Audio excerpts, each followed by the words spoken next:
Hi,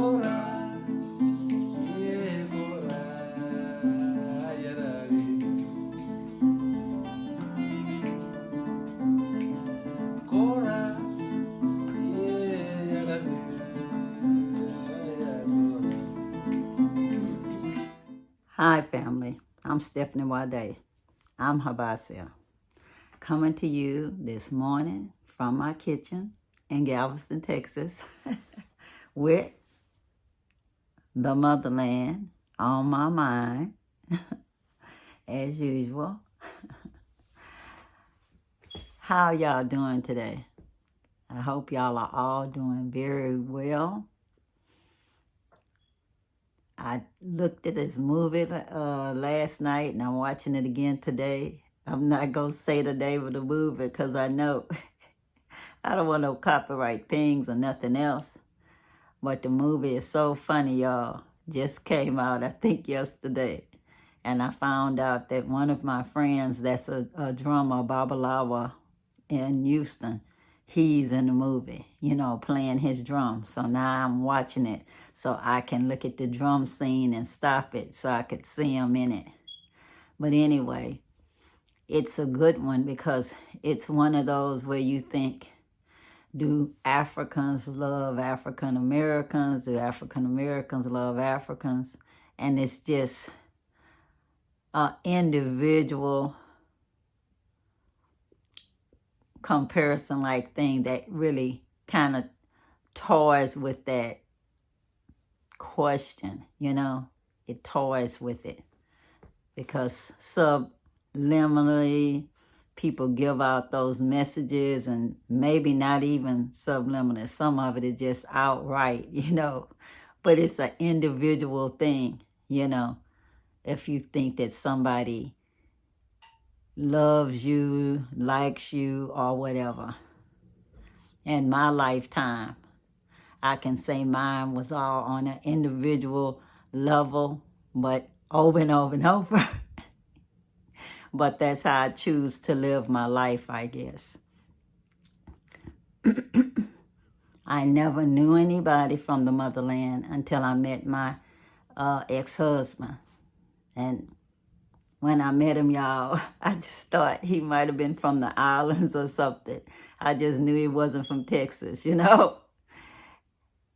That's it. I had no idea because I had nothing to compare him to. We used to watch this old 7-Up commercial, the Uncola Nut. And the guy would say crisp and clean with no caffeine, And that's all I knew for a different accent, So when he spoke, I didn't know. I just thought it was cute, exotic sounding. And when I asked him where was he from, he said, I'm from Kansas. And I said, no, where are you from originally? And then he said, Nigeria. But still, I had no expectations of what I could expect from anybody from Africa. I just did not know. Because at the time, I was not awakened to any African history. It was not taught in school. My family didn't know anything about it. We hadn't started studying family history or anything. We didn't know we had African retention names, at least with my grandmother's name being Cora. And nobody can say definite that slaves did not have that name because they don't know that they weren't there. How can somebody just make up a name that's actually a surname in the motherland, It doesn't matter that it's also used in other places. Because like I said, my name definitely is a Greek name, and I'm not Greek at all. So you can't use one thing to try to prove another. But sometimes things, what they say, it is what it is. But anyways, after we were married, I found out that you could marry somebody and have lots and lots of kids. But if they weren't a boy, They were not satisfied, you know. That might be a reason that they feel like they had to get another wife, you know, not knowing that it's the male that actually determines the sex of the child. You know, even when there was educated people, they still would be carrying on that idea of a woman determining the sex of the child and just getting another wife and another wife trying to get a boy. Because if you put that much stress on somebody might not be so cool and might get you some help just so they could get a boy and be accepted in that family. Because it's so much pressure on you when you're in some other countries, not just in the motherland, but we're talking specifically about the motherland right now. If you don't have a boy, it's just not good for you, you know, because you inherit through your son. It's like your social security. So our son would inherit the family land when his father is no more. That's how that family land passes. They don't count the girls at all. So anyway, the movie dealt with that kind of a problem. So at least I think it dealt with some issues of gender inequality. So that was good, you know. I'm not going to do any spoilers for y'all. You know, I don't believe in spoiling stuff for people. But I'm just talking in general about things that I've learned from the culture. And I know that my mother-in-law told me that since I had 3 sons for them, or as they say, 3 soldiers for Nigeria, that I could not divorce them, that I could divorce my ex because he was a one person, but the whole family, no, I couldn't, that I was a wife of the family and I would always be a wife of the family. You know, I know they never thought of, well, what happens if this person marries another person afterward, you know, because it wasn't in their concept, women marrying more than one time. And I guess because I had been raised by my grandmother with her one arm, one leg, so you can say you've been married one time. That was also in my head too, that had already done it once. I didn't need to do it again, you know. So I didn't get married again. I'm good. I actually like the concept of being married to the family because the family, they're a very sweet person.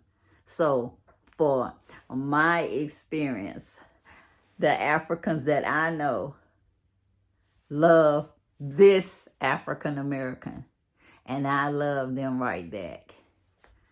So I've been in lots of places in the motherland, and I've had wonderful experiences with the majority of the people there. And I don't think they treated me in a negative way because I was born in the United States.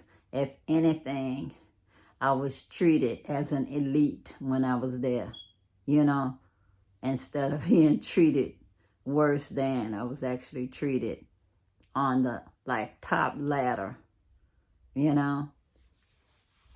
So anyways, guys, I'm counting down the days to go back home because yes, it's home to me. I love the heat, and it is not that warm here. No, it's not very cold today. Thank the Most High, but it's definitely not warm. I would like to just be outside in the sun today, walking with my dogs, or some dogs. You know, I could get my own dogs, and then I would know their names because I would name them myself. I'd start them off as puppies. I'd get some puppies and give them names, local names that I could pronounce, some easy local names that I could pronounce, even though it still might be almost like Dog 1, dog 2. Oh, just kidding, y'all. I named my dog something. But anyways, not that hard though, because my other dog was named a Laddie, because I used to watch that show with Lassie, and Lassie meant girl. So my dog was a boy, so I called him Laddie. So it was just like calling them boys. So my dogs in the Gambia, I'd give them an easy name. But anyways, for cultural expectations and loving people and treating people like you want to be treated and have them treat you the same way. I talk to my friends in the Gambia a lot. You know, one is from the diaspora that repatriated, and the other one is a local Gambian, you know, born in Gambia, lives in Gambia, a good guy. So anyways, everybody's helpful to me, kind to me, you know. They my people, y'all. And so, in my case, yes, Africans love African Americans. African Americans love Africans. You know, not everything is 100% one way or another, but a lot of things happen because you make it happen. You know, if you go somewhere and you be snooty to people or think that you're better than them for some weird reason and talk down to people, be disrespectful to people, you can expect that human nature will make somebody be protective and fight back. So I don't advise that. I do cooperative economics when I go somewhere, even in this country. And that's how I have my ear candy. That's what that is, ear candy. From a sister in Houston. She does these ear candies. I love her earrings. But that's her ear candy. And I have this Ankh. And even my t-shirt. Chaka Khan concert, pre-COVID. Hello, happiness. I mean, just before COVID happened. And no, I'm not getting no reimbursement from Chaka Khan or anything else I have on. I just like my things, y'all. And y'all know I like cookbooks. So I love these soul vegetarian people. When I was in Atlanta, I used to go to their restaurant and get stuff. And I really loved the soy cream. That butter pecan was heavenly, y'all. I don't know how they did it, but I love the soul vegetarian. So I will take this book with me when I go back home. I'm not saying I'm going to make 100% of the recipes, but I'm going to try to make some of them and see how they turn out, you know?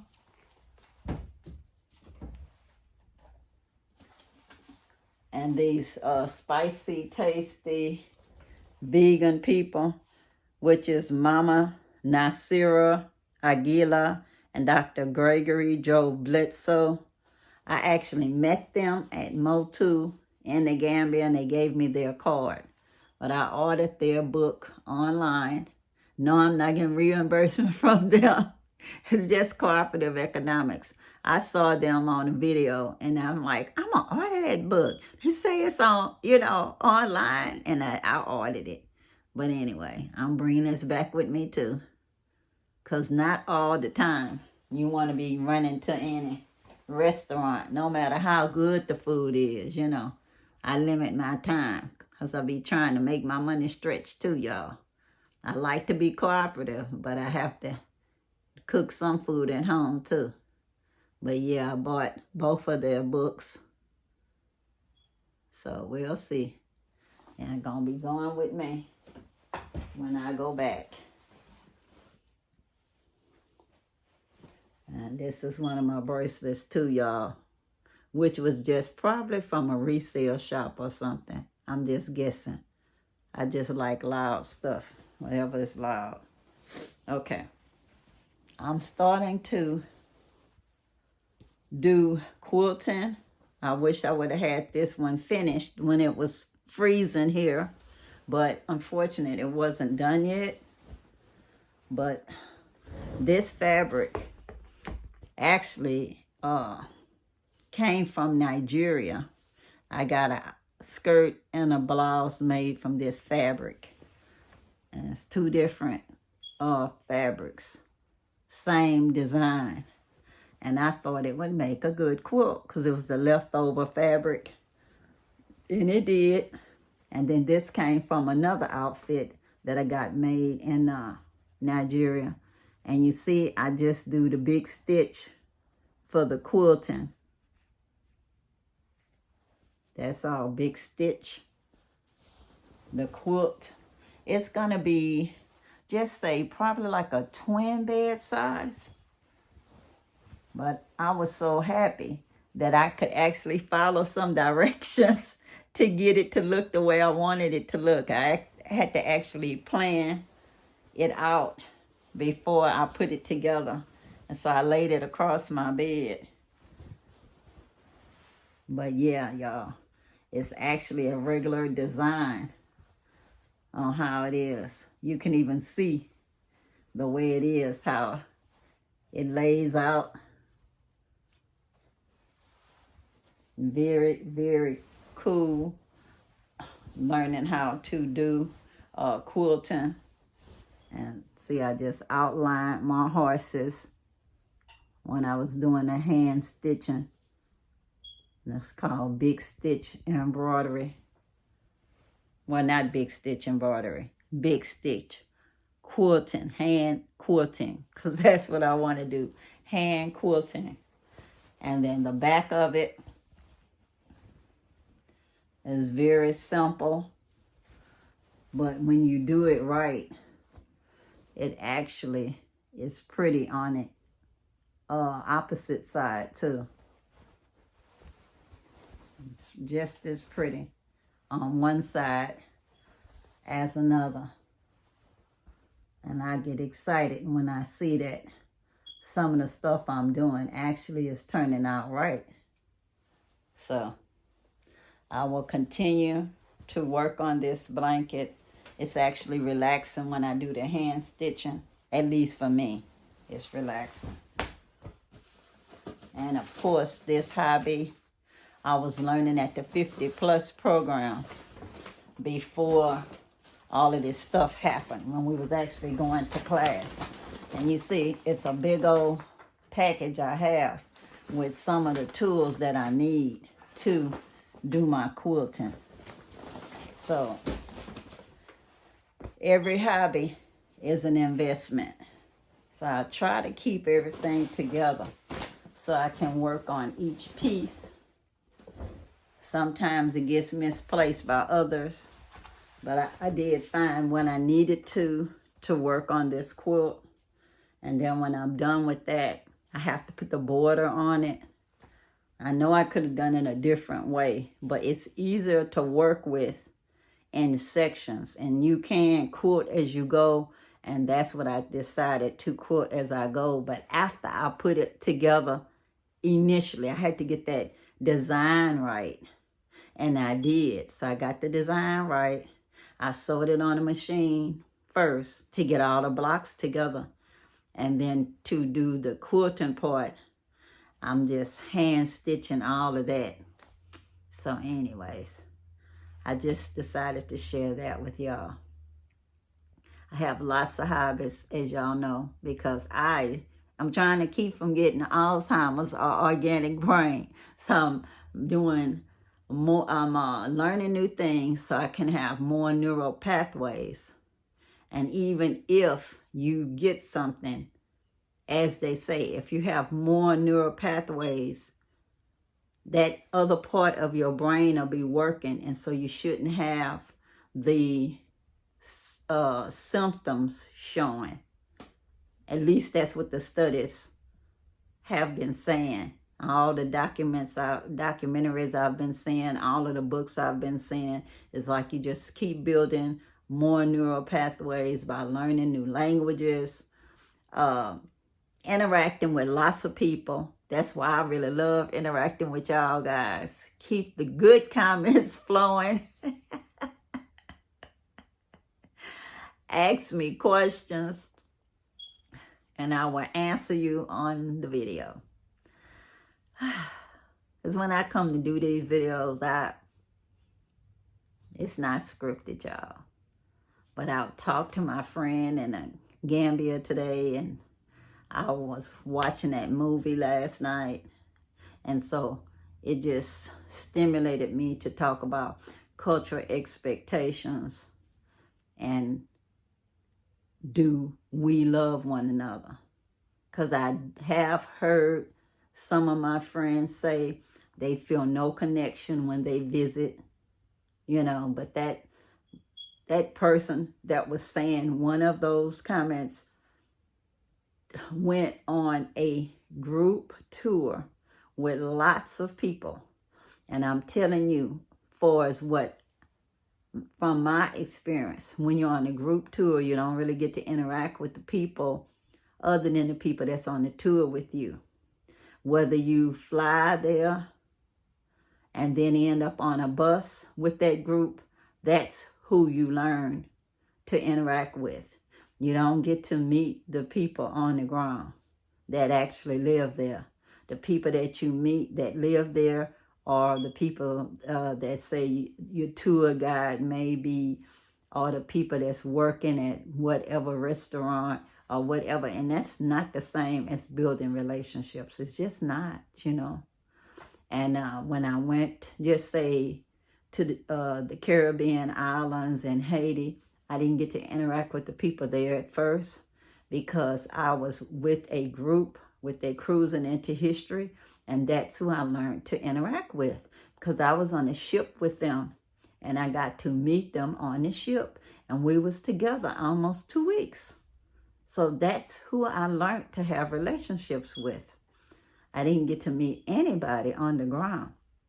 Now, when I went with Fawn Jose, it was like a small group tour, and I was like the only person that was chocolate. And so that made it easier for me to connect with the people there. Because even though two of the people there who was taking us around, they were Haitians. They were Haitians.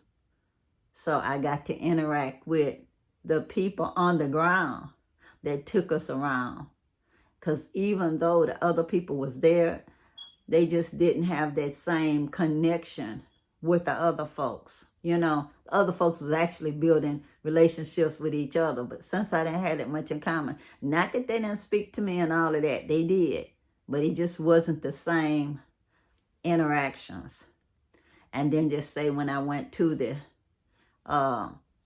the credit union, I could actually interact with the people there and say, can I take a picture with you or whatever, and a person to feel comfortable enough to say yes and actually lean into the picture with me. So with her body language, she was saying, hey, that's my sister, y'all, and plus we had similar hairstyles, because I felt like, oh, I am not gonna dress up today. It's like, who gonna see me anyway? This is Haiti. Who gonna see me anyway and care?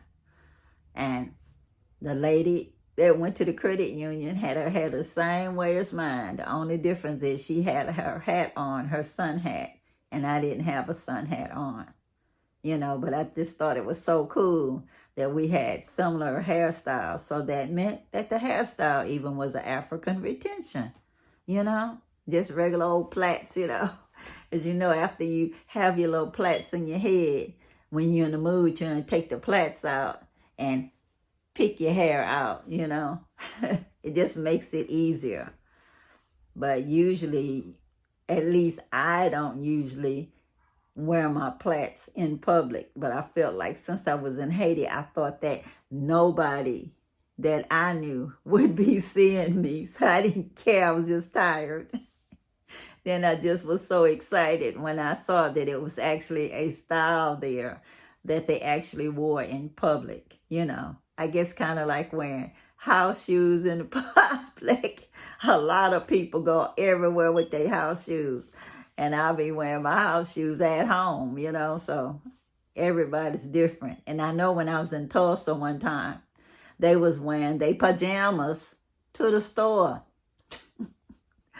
And it wasn't even people look like me, They was just gangster country folks wearing their pajamas to the store. I don't know what was up with that, but it was a style for them for a while. But anyway, guys, not going to hold y'all up anymore. I just was trying to share a little conversation with y'all. Enjoy the rest of your day. I hope y'all get to see that movie. It's funny, y'all. It is funny. I watched it on one of those streaming services online. Now, I'm not getting reimbursed by them, so I'm not going to even mention their service. Oh, I can just say it starts with A P. But anyways, until next time, enjoy life. It's wonderful.